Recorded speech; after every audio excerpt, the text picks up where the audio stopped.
They say every parent remembers the first time they hear their baby's heartbeat. For me, it was the moment I realized my entire marriage was built on a lie. The doctor froze, his eyes wide, his hand trembling as the ultrasound screen flickered. He didn't look at my wife. He looked at me. And then, in a voice barely above a whisper, he said words no husband should ever hear.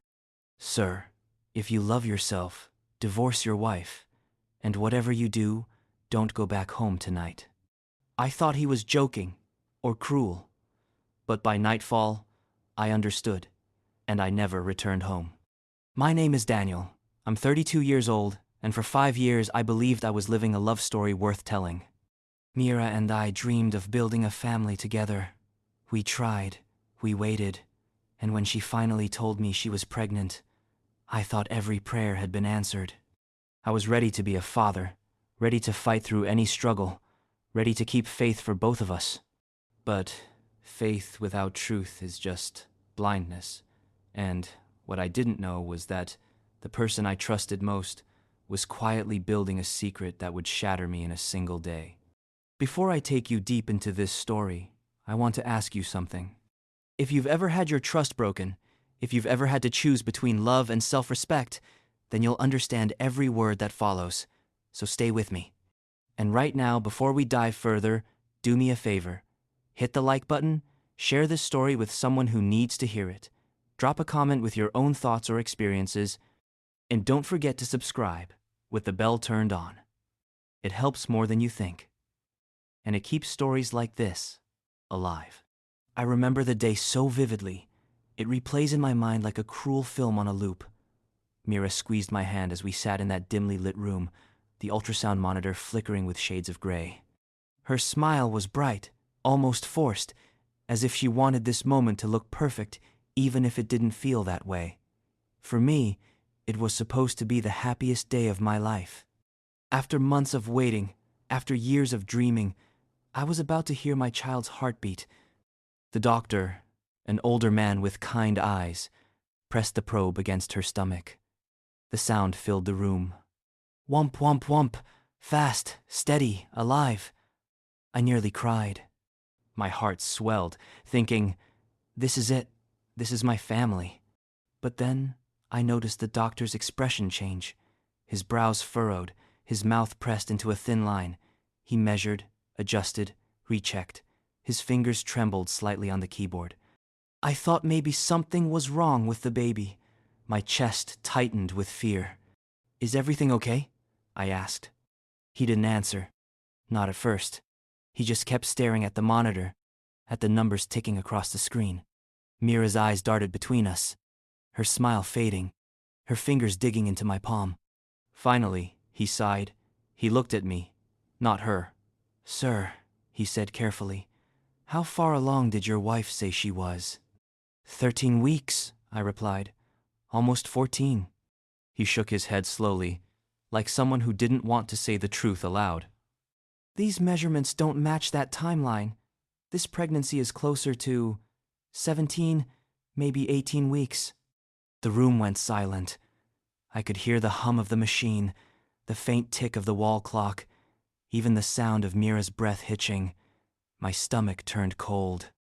"That can't be right," I said quickly, trying to rationalize. "Maybe the machine's off? Maybe." The doctor cut me off, lowering his voice.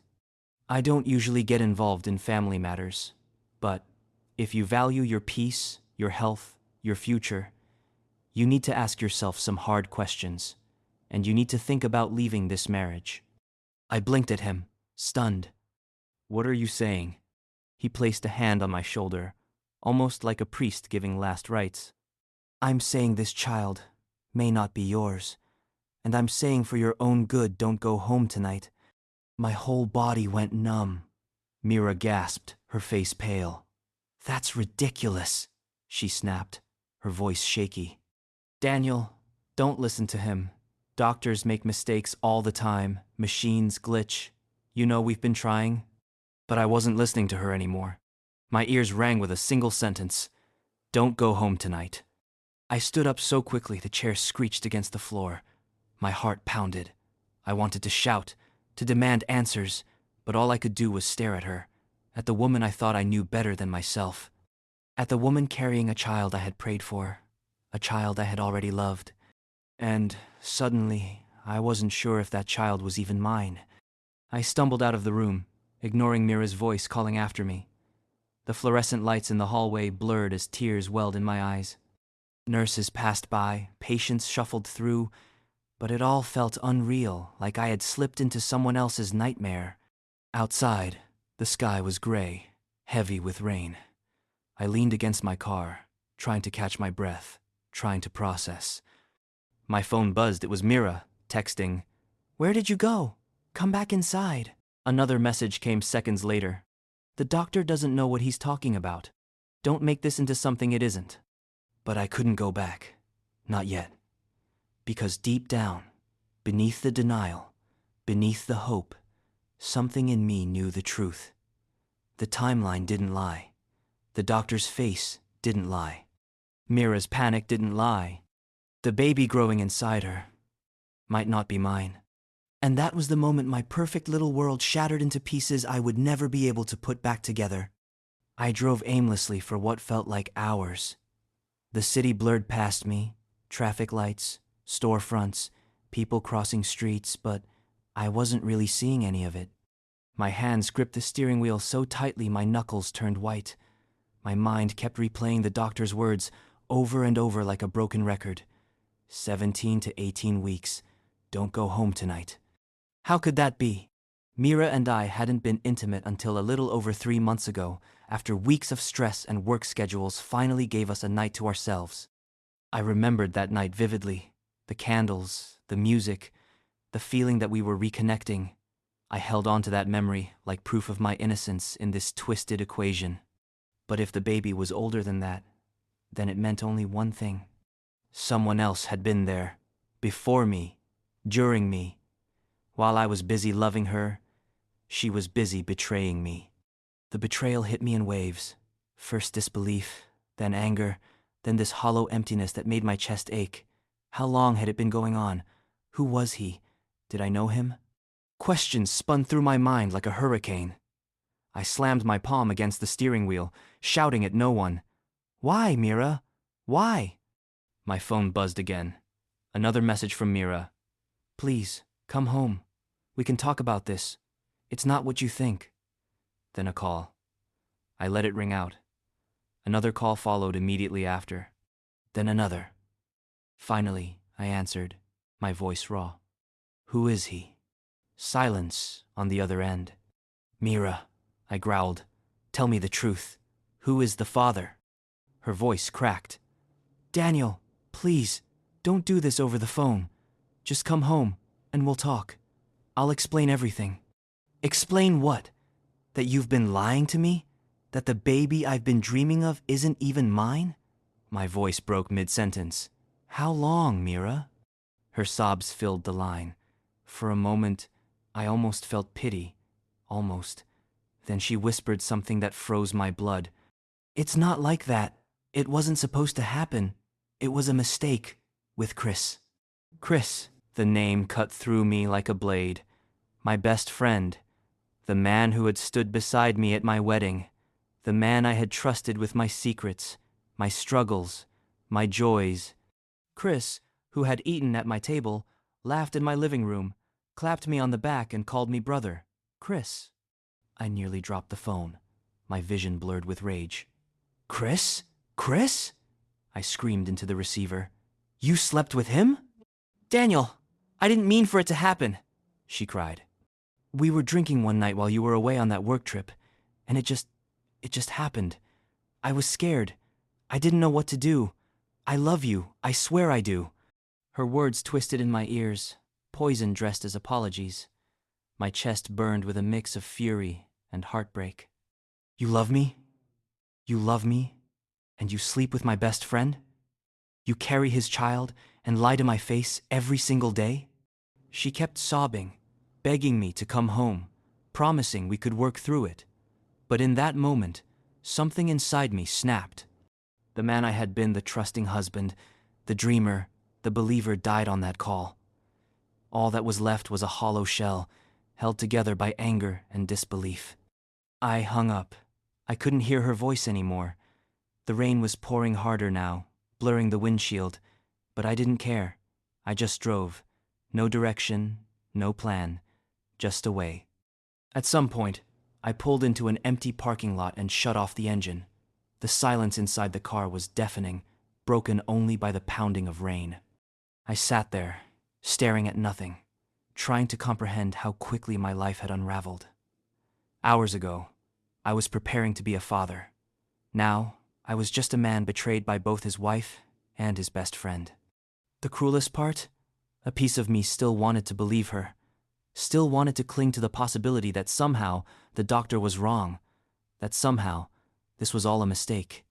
Because accepting the truth meant accepting that everything I'd built, every dream, every plan, every whispered promise was gone.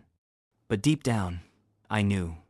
The way Mira's voice shook, the way Chris had been distant lately, avoiding my calls, making excuses not to hang out. The puzzle pieces I had ignored were suddenly snapping into place. I sat there until the rain eased, my body heavy with exhaustion. Finally, I started the car again, not to go home, but to drive further away. I couldn't face her. Not yet, maybe not ever. As the city lights faded in the rearview mirror, I realized something chilling. The doctor hadn't just warned me about the pregnancy. He had warned me about the danger of going back home. And I couldn't shake the feeling that there was more to Mira's secret than just Chris. And that thought kept me on the road long into the night. I didn't sleep that night. I couldn't. I drove aimlessly until the dawn light broke over the horizon, painting the sky in colors I barely registered. My mind was trapped in a prison of betrayal, with Mira's sobbing voice and Chris's name echoing like chains rattling against cold stone. By sunrise, I found myself parked outside an old diner off the highway. I hadn't planned it. My body just pulled me there, desperate for a moment of stillness. I sat in the booth with a cup of coffee I never drank, staring at the steam rising until it faded into nothing, just like the life I thought I had. My phone buzzed relentlessly on the table. Dozens of messages, missed calls, some from Mira, some from Chris. I couldn't bring myself to answer. What could he possibly say? That he was sorry? That it was a one-time mistake? That he didn't mean to destroy me? I clenched my fists so tightly, I left nail marks in my palms. The idea of hearing his voice made bile rise in my throat. But then one message caught my eye. It wasn't from Mira or Chris. It was from the doctor, the same one who had looked me dead in the eyes and begged me not to go home. "Daniel, please, you need to know everything. Call me when you're ready." Everything. That single word froze me. Everything? Wasn't it already enough? That my wife was carrying another man's child? That my best friend was that man? What more could there possibly be? Against my better judgment, I called him. His voice was calm, but heavy. "Daniel, thank you for calling. I didn't want to say this in front of Mira yesterday. I had to get you alone." He paused, like he was weighing whether to go on. The ultrasound wasn't just about timing. It showed complications. My chest tightened. What kind of complications? The baby's development doesn't align with the health history Mira gave us. To be blunt, it doesn't match your genetic background either. I've seen cases like this before. Mira may have concealed more than you realize. I don't think this is the first time she's been seeing Chris or someone else. His words were like gasoline on an already raging fire. More secrets, more betrayal. I rubbed my temples, trying to breathe, but my world was spinning again. "Doctor, why tell me this? Why not just confront her?" "Because I saw your face yesterday," he replied quietly. "And I've seen too many men walk blindly into situations that destroy them.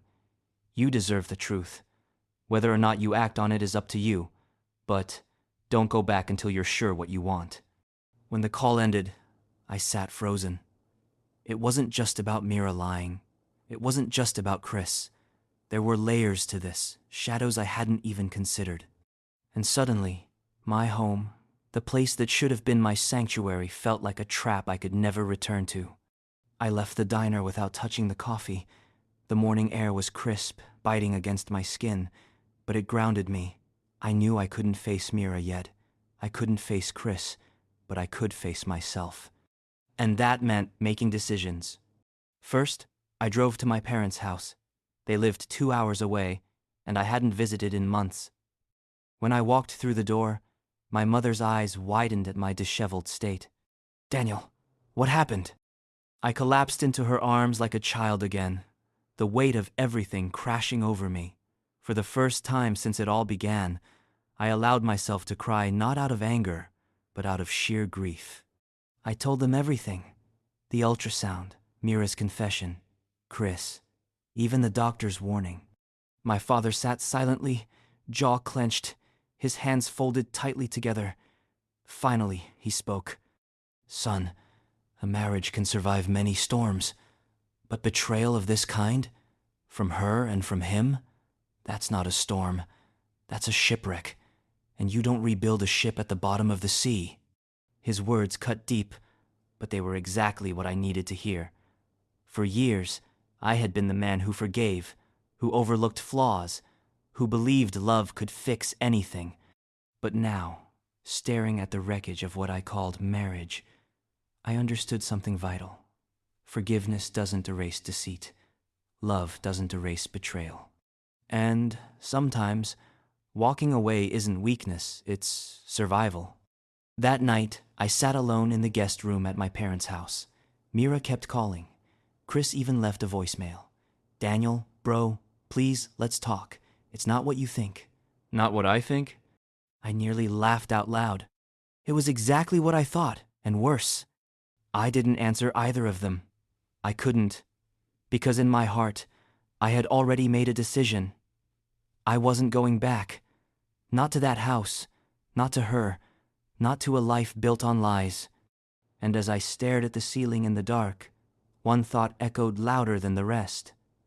The doctor hadn't just saved me from heartbreak, he had saved me from a life sentence in a cage built out of betrayal. And that was the day my marriage ended, before it truly began. I never returned to that house, not because I was weak, but because I finally understood my worth. Mira chose lies, Chris chose betrayal, but I chose freedom. Sometimes the hardest decision isn't leaving. It's realizing you should have walked away the moment love turned into a performance. I didn't just lose a wife, I lost illusions. And in that loss, I found myself again. If you're listening to this right now, and you've ever been in a place where your trust was shattered, know this: you are not alone. You don't have to stay in the fire just because you once called it home. If this story struck a chord with you, please, like this video. Share it with someone who needs the reminder that betrayal isn't the end. Comment below with your thoughts, and make sure you subscribe for more true stories of love, lies, and the lessons that come after. Because sometimes the truth doesn't set us free, it forces us to walk away, and that, in itself, is freedom.